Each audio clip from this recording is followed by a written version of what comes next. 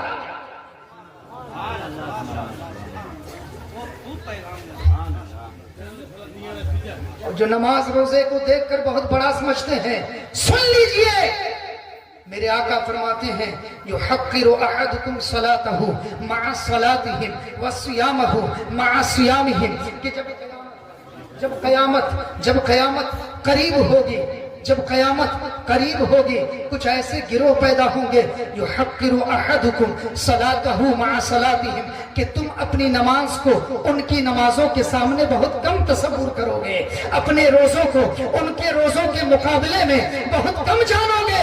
آج معاملہ دیکھیے، ہم بچپن سے نماز پڑھتے ہیں، مولانا شمیم القادری صاحب بچپن سے نماز پڑھاتے ہیں، یہ تمام علماء کرام بچپن سے نماز پڑھتے ہیں اور امامت کر رہے ہیں، نماز پڑھا رہے ہیں، مگر ان کی پیشانی میں داغ نہیں۔ مگر دیکھیے کچھ ایسے بھی لوگ ہیں جن کو دکھانے کا بہت شوق ہے، ابھی 15 دن بھی مکمل نہیں ہوتا کہ پیشانی میں بڑا سا داغ لے کر چلے آتے ہیں۔ یہ بتائیے یہ دکھاوا ہے کہ نہیں ہے، یہ ریا ہے کہ نہیں ہے، یہ سماع ہے کہ نہیں ہے؟ اسی بات کی طرف تو میرے آقا نے اشارہ کیا تھا یحقر احدکم صلاتہ مع صلاتہم وصیامہ مع صیامہم، کہ تم اپنی نماز کو ان کی نماز کے سامنے بہت ہلکا جانو گے، اپنے روزوں کو ان کے روزوں کے مقابلے میں بہت کم تصور کرو گے۔ یہی وجہ ہے کہ آج تبلیغی جماعت کو دیکھ کر ہم بہت جلد بہک جاتے ہیں۔ ان کی نماز دیکھو، ان کے روزے دیکھو، ان کے تسبیحات دیکھو،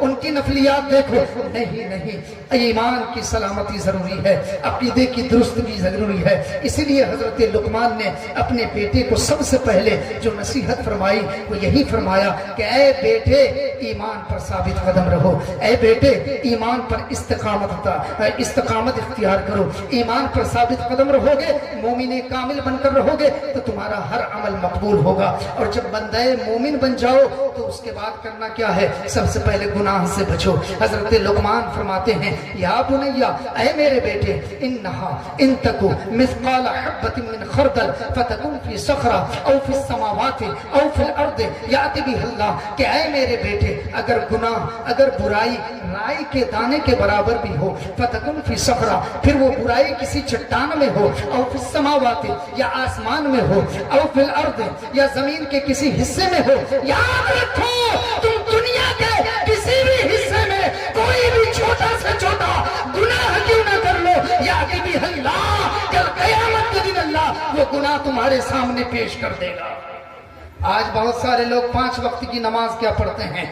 ڈینگے مارنے لگتے ہیں کہ مجھ سے بڑا عبادت گزار کوئی نہیں، مجھ سے بڑا متقی کوئی نہیں، مجھ سے بڑا پارسا کوئی نہیں۔ 5 نمازیں کیا پڑھنے لگتے ہیں، ایک دوسرے کی ٹوہ میں پڑ جاتے ہیں۔ مجھے ایک خوبصورت واقعہ یاد آ رہا ہے، غالباً حضرت شیخ سعدی کا ہے کہ تہجد کی نماز پڑھ رہے تھے، بیٹے نے خواہش ظاہر کی ابا حضور مجھے بھی تہجد کی نماز پڑھنی ہے۔ کہا ٹھیک ہے، اہلم و سہلم مرحبا، نماز شروع کرو۔ نماز پڑھی، باپ نے بھی نماز پڑھی، بیٹے نے بھی۔ لیکن جب بیٹا تہجد کی نماز سے فارغ ہوا، سامنے کچھ افراد سوئے ہوئے تھے، بیٹے نے کہا ابا حضور دیکھیے نا، ہم لوگوں نے تہجد کی نماز پڑھی اور یہ لوگ سوئے ہوئے ہیں۔ فوراً حضرت شیخ سعدی